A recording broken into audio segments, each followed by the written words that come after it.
இனி வாழ்ந்து காட்டுவேன், என்ன நம்புங்கப்பா. அப்பா அப்பா அப்பா ஏசப்பா,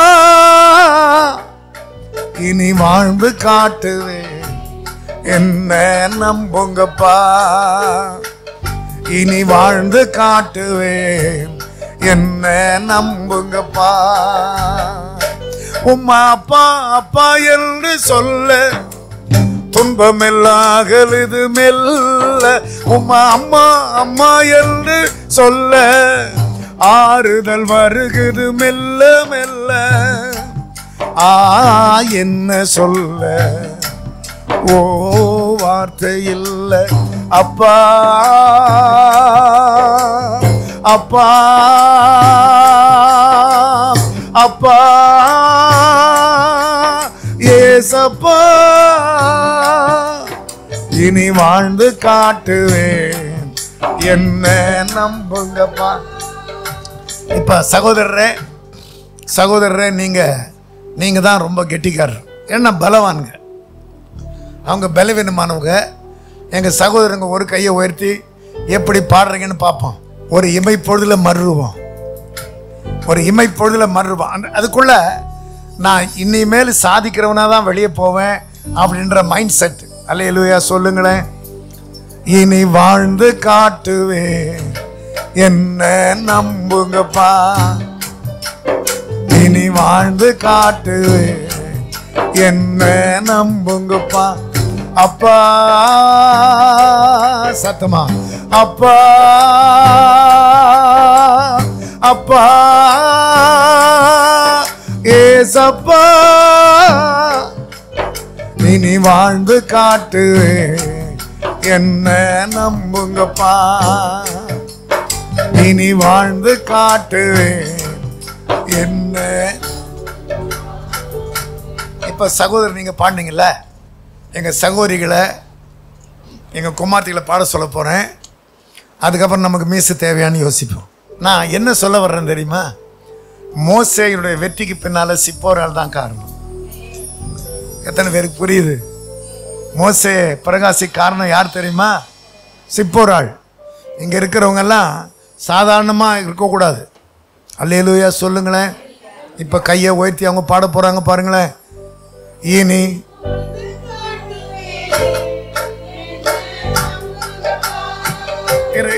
இருங்க சகோதரரே, இதே பாட்டு தான் உங்களையும் பாட சொன்னேன். சொல்லுங்க, அதுல ஒரு கம்பீரம் வர வேண்டாமா? சொல்லுங்க, எப்படி இருந்தவர் எப்படிப்பா அப்படியெல்லாம் இருக்கிறாரு அப்படின்னு சொல்லணும். எப்படி இந்த அம்மா இருந்தாங்க, என்னம்மா இப்படி ஆயிட்டாங்கன்றது தான் டிரான்ஸ்பிகரேஷன். அல்லேலூயா சொல்லுங்களேன். நான் சொன்னல 78 பேரும் பிரகாசிக்கல, அவங்களாம் இன்னும் ஊழியம் செய்கிறாங்க. என்னை விட இளையவங்க நிறைய பேர் போயிட்டாங்க. ஆனால் என்ன, ஆண்டவர் சொன்னதை இன்னும் நான் செய்து முடிக்கலடா, இன்னும் நான் செய்து முடிக்கல, நீ எழும்புன்றார். எங்கள் சகோதரிகள் இப்போ எப்படி ஜெபம் பண்ணாங்கன்னு பார்க்குறோம். இப்போ இனி வாழ்ந்து காட்டுவேன், எம்பவர் கோராமா அப்பா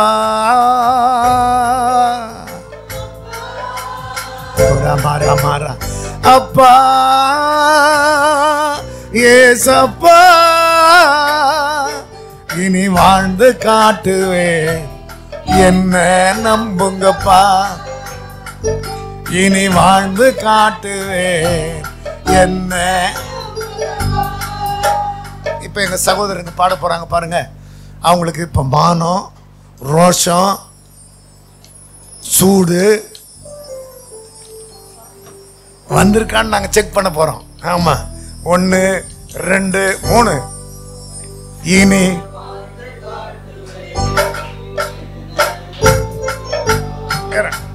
அதே அவங்கள சொல்ல போறேன். கையை வச்சு சொல்லுங்க. இனி வா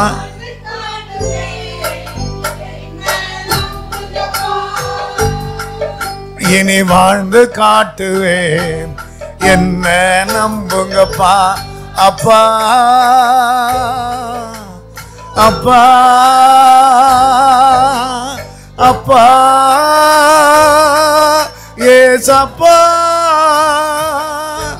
இனி வாழ்ந்து காட்டுவேன் வருஷங்களின் நடுவிலே உன் கிரியையை உயிர்ப்பியும் வருஷங்களின் நடுவிலே அதை விளங்க பண்ணும் கோபித்தாலும் இரக்கத்தை கோபித்தாலும் இரக்கத்தை நினைத்தருளும். ஆமென். போன முறை வந்தப்ப ராஜமாணிக்கம் அப்படின்ற ஒரு மனுஷனை பற்றி சொன்னதாக ஞாபகம். நீங்களும் அரை மனசா கேட்டதுனால மறந்ததாக ஞாபகம். பெங்களூரில் எனக்கு 3 சபை இருக்கும். அதில் ராஜமாணிக்கன்றவர் படிக்கலை, அவர் கை நாட்டு. சம்பளம் வாங்கிறதுக்கு ராஜமாணிக்கம் அப்படின்னு கையெழுத்து போடணுன்னு கேட்டால் அவர் பிரிண்டிங் ப்ரெஸ்ஸில் வேலை செய்தார். அந்த ராஜ மாணிக்கம் அந்த ஸ்பெல்லிங்கை கற்றுக்கிட்டு அவர் கையெழுத்து போட்டால் மாணிக்கம் மேலே போயிடும். அந்த ராஜ அப்படி வரும், அந்த மாணிக்கம் அந்த கையெழுத்து தான் போட தெரியும், படிக்க கூட தெரியாது. ஆனால் பெங்களூரில் பிரிண்டரில் பெஸ்ட் பிரிண்டர் ராஜமாணிக்கம். என் ப்ரெஸ்ஸுக்கு வந்துடுங்க 2 லட்ச ரூபா கொடுக்குறேன்னு ப்ரெஸ்ஸுங்க அவரை கூப்பிடும். இவர் எப்படி அப்படி ஆனார் அப்படின்றத நான் சொல்லணும். என் சர்ச்சுக்கு அவர் யாரோ ஒருத்தர் கூப்பிட்டு வந்தாங்க. ஒரு குடிகாரராக வந்தார். எப்படி குடிப்பாருன்னா காலையில் எழுந்து பார்த்தா முகம் வீங்கியிருக்கும், அவ்வளோ குடிப்பார். அவங்க வீட்டம்மா பேர் மேரி. அந்த அம்மா 2 வாரம் சர்ச்சுக்கு வராது. என்னன்னா கண்ணை வீங்கியிருக்கும். இது குடிச்சு முகம் வீங்கும். மேரி ஏதாவது கேட்டால் கன்னத்தில் அடிச்சிருவாரா, அதுக்கு 3. ஆனால் சர்ச்சுக்கு வந்த உடனே அவருக்குள்ள ஒரு பெரிய டிரான்ஸ்ஃபர்மேஷன் மாறிட்டாருங்க. அல்லேலூயா சொல்லுங்களேன். நான் தான் படிக்கலை அப்படின்னு சர்ச்சில் யார் கையில் பைபிள் இல்லைன்னு பார்ப்பார். உடனே அந்த மாதம் சம்பளம் வாங்கினா எத்தனை பைபிள் வாங்குவாருன்னா, எவ்வளோ யார் பேர் கையில் பைபிள் இல்லையோ அந்த பைபிள் வாங்கி வந்து அவங்கள கொடுத்துட்டு அழுவார். எனக்கு தான் இதை படிக்கிற பாக்கியம் இல்லை, நீ அது படிமான்னு அழுவாருங்க. நான் கர்த்தர் முன்னா சொல்கிறேன், ஒவ்வொரு மாதமும் சம்பளம் வாங்கும்போது அவர் போய் முதல் வேலையாக பைபிள் வாங்கி சபையில் எல்லார் கையிலையும் பைபிள் இருக்கும். நான் ஆடுகுடின்ற இடத்துல ஒரு ஸ்கூலில் சர்வீஸ் நடத்திக்கிட்டு இருந்தேன். அந்த சர்ச்சு மட்டும் ஃபுல்லாக இருக்கும். என்னன்னா எனக்கு முன்னால் நான் 9 மணிக்கு சர்வீஸ் வரேன்னா 8 மணிக்கு முன்னால் ஒரு சைக்கிளில் போய் ஒவ்வொரு வீட்டுக்கும், கஸ்தூரி என்ன சர்ச்சுக்கு வரல, என்ன சர்ச்சுக்கு வரணும், இன்னைக்கு என்ன நாள், ஆமாம் இல்லை சண்டே இல்லைன்னா பார்த்தா என் சர்ச்சு ஃபுல்லாக இருக்குங்க. இது காரணம் யார் தெரியுமா? படிக்காத ஒரு ஆள். நீங்கள் என்ன சொல்ல வரீங்கன்னா, நான் வர்றதே ராவு காலம் எம்ம கண்டா சொல்லுங்க. இதெல்லாம் எப்படி இருக்கு நீங்கள் சொல்லுங்க. நான் சொல்கிறது, என் ஆராதனையில் மொத்த பேரும் இருப்பாங்க. அந்த ஸ்கூலுக்கு என்னால் வாடகை கொடுக்க முடியாது. ஒரு நாள் ஸ்கூல் ஓனர் வந்து உட்காந்துருக்காரு ஆராதனையில். எனக்கு ஓனர் யாருன்னு தெரியாது. அன்னைக்கு எப்பவும் போல என் வல்லமை இவ்வளவுதானோ, என் கை குறுகிட்டோ, என் ஆவிக்கு வல்லம் இல்லையா அப்படி பிரசங்கம் பண்ணுறேன். அந்த வாத்தியார் எழுப்பிட்டார், அந்த ஸ்கூலுக்கு உரிமையாளர். போகும்போது மணியை கூப்பிட்டு, இனிமேல் இவர்கிட்ட வாடகை வாங்க மாட்டேன், எனக்கு பயமாக இருக்குன்னு போயிட்டாரு. உங்கள் கூட கருத்துக்கிறது யாருக்காவது தெரிய வேண்டாம், என்னன்னு புரியலையே உங்களுக்கு. ஓனர் போயிட்டாருங்க. அல்லேலூயா சொல்லுங்களேன். இந்த மணியை நான் அடுத்த வாரம் சந்திக்கிறேன். ஒருத்தருக்கு 500 ரூபாய் என்னால் கொடுக்க முடியல. அப்போது நான் சொல்கிறது 87. ஒருத்தர் வந்து, ஐயா அந்த 500 ரூபாய் எப்போ கொடுப்பீங்கன்னு கொஞ்சம் ரஃப்பாக கேட்குறாரு என்கிட்ட. இதை மணி பார்த்துட்டாருங்க. ஒன்று அவரை கூப்பிட்டு போனார். அவர் பேர் சிகாமணி, கொஞ்சம் வெளியே வா.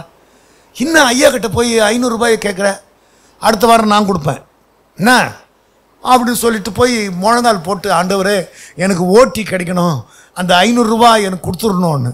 அந்த வாரம் ஓட்டி கிடச்சிச்சு. 500 ரூபாய் எடுத்துகிட்டு வராருங்க. எப்போ போல் போய் பைபிள் வாங்கிட்டார். பைபிள் சைக்கிள் இருக்குது. 500 ரூபாயை மடித்து இப்படி பாக்கெட்டில் வச்சுருந்தாரா. இந்த சைக்கிளிங் பண்ணும்போது 500 ரூபாய் எங்கேயோ விழுந்து போச்சு. என் வீட்டு வாசலில் வந்து வண்டியை ஸ்டாண்ட் பண்ணுறேன். ஐயா ஐயா அப்படின்னு பாயிண்ட் கை விட 500 ரூபாய் காணும். யோசிக்கிறாரு, எங்கே போச்சு இந்த 500 ரூபா என்னன்னு எனக்கு தெரியல. ஐயா சிகாமணின்ட்டு 500 ரூபா காணும். இருங்க வர்றேன்ட்டு போயிட்டு ரோட்லேயே போய் எங்கள் மாகடி ரோடுன்றது 9 கிலோமீட்டரு. இவர் ஆடுகுள்ளேருந்து 9 கிலோமீட்டரு அழுதுகிட்டே போய் என் பணம் எங்கே ஆண்டவரேன், என் பணம் எங்கே ஆண்டவரேன்னு. கர்த்தர் சொன்னாராம், அந்த பக்கத்தில் காட்டில் இருக்கு பாருன்னு. பக்கத்தில் ஒரு காடுங்க. அது போய் பார்த்தா முள்ளு பதில் 500 ரூபாயும் பத்திரமா இருக்குது. ரோட்டில் விழுந்த அந்த பணம் காற்றுல அடிச்சுட்டு போய் காட்டில் 500 ரூபா அப்படியே முள்ளு செடியில். பக்கத்தில் 4-5 பேர் சீட்டு ஆடுறாங்க, ஒருத்தங்கண்ணுக்கும் தெரியல. அவர் அந்த ஆராதனையில் சாட்சி சொல்லணுன்னார். பிரியமானவர்களே அப்படின்னு அந்த 500 ரூபாய் இப்படி காட்டினார். முன்னால் ஒரு அம்மா, நாங்கள் அதெல்லாம் பார்த்ததே இல்லையான்னுது. சொல்லுங்க, நாங்கள் 500 ரூபாய் பார்த்தது இல்லையான்னு. உடனே அந்த மாதிரி நான் சொல்கிறது கேளுங்க. ஆகாரு பிள்ளைக்காக அழுதாளா? கிணத்தை காட்டினார். அல்லேலூயா. சிம்சோனு தாகன்னு அழுதாரா? அவருக்கு ஒரு நதியை காட்டினார். இந்த 500 ரூபாய் நான் தொலைச்சிட்டேன். ரோட்டில் விழுந்த காசு அப்படியே காற்றுல அடிச்சுட்டு போய் காட்டில் ஆண்டவர் அங்கே போய் பாருன்னாரு. அங்கே இருக்குதுங்க இந்த 500 ரூபான்னு. இப்போ சொல்லுங்கள், எனக்கு எப்படி இருக்கும் சொல்லுங்கள். அந்த ஒரு மனுஷனால் நான் அந்த நகரத்தில் தைரியமாகவே வாழ்ந்தேன். ஒரு நாள் ஒரு ஹோட்டலில் கூப்பிட்டு போகிறார். அந்த ஹோட்டல் வந்து ஒரு ஸ்டார் ஹோட்டல். அந்த ஹோட்டல் பேர் ஹோட்டல் செலக்ட். மேலே போய் உட்கார வச்சு டைனிங் டேபிளில் உட்காந்துட்டு எனக்கு வேண்டியதெல்லாம் வாங்கி வச்சுட்டு தேம்பி அழுறாருங்க. என்ன மணி இவ்வளோ ஹோட்டலுக்கு ஒன்றும் இல்லையா? ஒரு நாள் குடிகாரனா இந்த ஹோட்டலுக்கு நான் வந்திருக்கேன். இந்த ஹோட்டலில் நான் ரொம்ப நேரம் குடிச்சிட்டு லேட்டாக வீட்டுக்கு போயிருக்கேன். இன்றைக்கி ஒரு பரிசுத்தமாக கூட உட்கார்ற அளவு என்ன ஆண்டவர் மாற்றிட்டாருன்னு அழுறாருங்க. என்னங்க டிரான்ஸ்ஃபர்மேஷன் சொல்லுங்கள். ஒரு டிரான்ஸ்ஃபிகரேஷனே இல்லை. வர வேண்டியதான், போக வேண்டியதான். இப்போ ஜெபம் முடிகிறதுக்குள்ள கர்த்தர் 3 நாளில் அல்லேலூயா சொல்லுங்களேன். ஆமாம், என் ஜெபத்தை கர்த்தர் கேட்டான்ற அளவு முகமுகமாக பேச ஆரம்பிங்க. சிநேகிதனை போல பேச ஆரம்பிங்க. விடியும் போது கர்த்தர் உங்கள் பக்கத்தில் வந்து நிற்கிற மாதிரி எழும்பணும். எனக்கு புரிஞ்சிச்சுன்னு சொல்கிறவங்க கையை உயர்த்தி, இனி வாழ்ந்து காட்டுவேன் என்ன நம்புங்கப்பா, இனி வாழ்ந்து காட்டுவேன் என்ன நம்புங்கப்பா. அப்பா அப்பா அப்பா ஏசப்பா, இனி வாழ்ந்து காட்டுவேன் என்ன. நீங்க தான் போகணும், வாலண்டியரா பேசணுங்க. நமக்கு ஒரு சுயமெல்லாம் கிடையாது, செத்து போச்சு ரொம்ப. இந்த பிரஸ்டிஜ், அவங்க கிட்ட பேச மாட்டேன், இவங்கள பார்த்தாலே எனக்கு பிடிக்காது, அதெல்லாம் கிடையாது இப்போ. சொல்லுங்க. நான் போன முறை வந்தப்போ சொன்னேன், கொரோனா டைமில் ஆண்டவர் பிச்சைக்காரங்களுக்கு சாப்பாடு இருக்காதுன்றாரு. நான் உடனே 2 பார்சல் சாப்பாடு வாங்கிட்டு பஸ் ஸ்டாண்டு முழுக்க சுற்றுறேன். பார்த்தா ஒரு ஆள் பெரிய சாமியார். சொல்லு, இங்கெல்லாம் சந்தனம் பூசிக்கிட்டு இருக்கான். கழுத்து பார்த்தாலே பயமாக இருக்குது எனக்கு. மந்திரவாதி மாதிரி உட்காந்துருக்கான். நான் உடனே போய், சாமி சாப்பாடு வேணுமான்னு கேட்டேன். அவன் நேராக வந்து சாப்பாடை வாங்கிட்டு, நீ தான் சாமின்னா. நான் சொல்லுது புரியுதா? அடுத்தது காலை தொட வர்றான். யாருக்குமே இந்த அக்கறை இல்லை அப்படின்னா. எனக்கு புரியுதா உங்களுக்கு? அவனுக்கு எனக்கு என்ன சம்பந்தம் சொல்லுங்க. நகரத்துக்காக நான் அழுகிறேன், இந்த நகரத்துக்காக இவங்க அழலையன்றார். மதுரை மகா நகரம் இன்னும் 1000 பேர் இருக்கிற ஊரா இது சொல்லுங்க. என் பிள்ளைங்க இன்னும் எழும்பலையன்றார். அப்புறம் அம்மா உணவகம், அங்கே ஒரு ஆள்கிட்ட பார்சலை கொடுத்துட்டு 40 ரூபா கொடுத்தேன். 10 ரூபா 4. அவன் ஒரு 10 ரூபா எடுத்துக்கிட்டு 30 ரூபாய் என்கிட்ட கொடுத்துட்டு, ஏன் சாமி எனக்கு 4 10 ரூபா கொடுக்குறீங்க, நீங்கள் போய் டீ குடிங்கன்னா. கொஞ்ச நேரத்தில் அவன் என் கண்ணுக்கு சாமியாக தேடுறான். சாப்பாடும் கொடுத்துட்டீங்க, 10 ரூபா கொடுத்துட்டீங்க, போதும் நீங்கள் போய் டீ குடிங்கன்னா. சொல்லுங்கள், ஒருத்தருக்குமே பிரயோஜனம் இல்லாமல் போவாங்களா வருவாங்களா? வருஷத்தின் நடுவில் கர்த்தர் வருவாரா? வந்தால் எப்படி அவர் என்ன நினைக்கிறதுக்கு? நான் எது வரைக்கும் இனிமேல் ஆகிலும் நான் வீட்டில் பாட்டு ஜபம். இங்கே வந்தால் இன்னும் கொஞ்சம் வருஷமாகலாம் இருக்குமே, அந்த வருஷத்தை ஆகிலும் நான் பூரணமாக்கிறேன் ஆண்டவரே. எத்தனை பேருக்கு புரியுது? அல்லேலூயா. வருஷங்களின் நடுவிலே உன் கிரியையை உயிர்ப்பியும், வருஷங்களின் நடுவிலே அதை விளங்க பண்ணும். கோபித்தாலும் இரக்கத்தை நினைத்தருளும், கோபித்தாலும் இரக்கத்தை நினைத்தருளும் கர்த்தாவே. வருஷத்து நடுவில் கர்த்தர் வந்து பாப்பார். ஆமென். 5ஆம் 6ஆம் 7ஆம் மாதம் கூடார பண்டிகை. வாங்க, நம்ம ஒன்றும் சாதிக்கல. சொல்லுங்க, ஒன்றுமே சாதிக்கல. வயசு ஆகுது, வருஷங்கள் ஆகுது, தவிர நான் ஒன்றுமே சாதிக்கலையே. என்ன நான் வச்சுட்டு போகிறேன்? வந்துருங்க, கையை உயர்த்தி. இனி வாழ்ந்து காட்டுவே என்ன நம்புங்க. எழுந்து நின்று சொல்லாமா? எழுந்து நின்று என்ன நம்புங்கப்பா. அப்பா அப்பா அப்பா ஏசப்பா, இனி வாழ்ந்து காட்டுவே.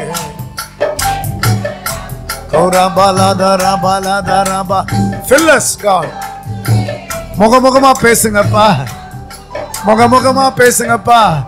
இனி வாழ்ந்து காட்டுவே என்ன உம்மா அப்பா அப்பா என்று சொல்ல, துன்பமெல்லாம் அகலுது மெல்ல. உம்மா அம்மா அம்மா என்று சொல்ல, ஆறுதல் வருகுது மெல்ல மெல்ல. என்ன சொல்ல ஓ வார்த்தை இல்லை. போன செவ்வாய்க்கிழமை நான் ரோட்டில் போகும்போது ஒரு சுவர் மேலே ஒருத்தன் குளிச்சிட்டு இருக்கிறான் தனியாக. அவன் முன்னால் நொறுக்கு தீனி இருக்கு. நான் தாண்டிட்டேன். ஆனாலும் வண்டியை திருப்பிட்டு வந்து அவங்ககிட்ட வந்து நின்று, இது உன்னை கெடுக்கலையா? இது உன் ஆயுசை குறைக்கலையா? அவன் என்ன கேட்டான், உனக்கு என்ன பிரச்சனைன்னா, உனக்கு என்னையா பிரச்சனை, இனி யாருன்னா. அப்போ நான் சொன்னேன், நான் வந்து ஒரு சர்ச்சு ஃபாதரு. ஆனால் ஒரு நாளைக்கு ஒருத்தருக்காக நான் வழி காட்டணும். உன்னை நம்பி ஒரு உலகமே இருக்குல்லன்னு. அவன் சொன்னான், நான் ஒரு மாதத்தில் ஒரு நாள் தான் குடிக்கிறேன், அதையும் கெடுக்கிறதுக்கு நீ வந்துட்டியான்னா. நான் மாதத்தில் ஒரு நாள், அதுவும் யாருக்கும் தெரியாமல் குடிச்சிக்கிட்டு இருக்கிறேன் அப்படின்னு நான் சொன்னேன். அவனை தொட்டு, இது கடவுள் வாழ்கிற ஆலயம். உன் உள்ளத்துக்குள்ளே வந்துட்டாருன்னா உள்ளத்தில் பிரச்சனை இருக்காது. உன் இல்லத்துக்குள்ளே வந்துட்டா இல்லத்தில் பிரச்சனை இருக்காது.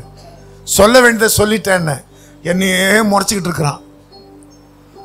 நான் சொல்ல புரியுதா உங்களுக்கு? இன்னொரு டீ கடையில் ஒரு ஆள் சிகரெட் பிடிச்சிட்டு இருக்கிறார். நான் போய் cigarette smoking is injurious to health அப்படின்னு சொன்னேன். அவர் என்னை முறைச்சி பார்த்து, அப்போ நீ மட்டும் டீ குடிக்கலாம், நான் சிகரெட் பிடிக்கக்கூடாதா? அவன் எப்படி கேட்டான்னு உங்களுக்கு தெரியுமா? சொல்லுங்க. சிகரெட்டில் என்ன சூடு வச்சிருப்பான். நீ டீ குடிக்கிற, உன்னை நான் நிறுத்த முடியுமாயா? நான் இத்தனை சிகரெட் பிடிக்கிறேன், இதை இப்போ நிறுத்த முடியுமான்னு ஒன்று அவன் கோபமாக பேசணுன்னு நான் போயிடல. தோளில் கையை வச்சு, உன்னை நம்பி ஒரு உலகம் இருக்கு. அவன் அமைதியாயிட்டான். இப்போ சொல்லுங்க, உங்களை நம்பி இப்போ வீட்டில் போனோன்னு உங்களை நம்பி, உங்கள் ஜபத்தை நம்பி சாதாரணமாக வாழக்கூடாது. இப்போ 2 கையும் விரித்து ஜெபம் பண்ணலாமா? யார் யார் ஜெபம் பண்ண போறீங்களோ எனக்கு தெரியாது. ஆண்டவரே வந்துடுங்கப்பா, வந்திடுங்க இயேசுவே, தந்திடுங்க கிருபையே, சுத்திகரிங்க, சொல்லிக் கொடுங்க, நடக்க வேண்டிய வழியில என்ன நடத்திடுங்க. சுத்திகரிங்க, சொல்லிக் கொடுங்க, நடக்க வேண்டிய வழியில என்ன நடத்திடுங்க. கற்றுக்கொடுங்க, என் பட்சம் இல்லைங்க, ஜீவ பாதை ஓட பலம் கொடுங்க. கற்றுக்கொடுங்க, என் பட்சம் இல்லைங்க, ஜீவ பாதை ஓட பலம் கொடுங்க. வந்திடுங்க இயேசுவே. தந்திடுங்க கிருபையே.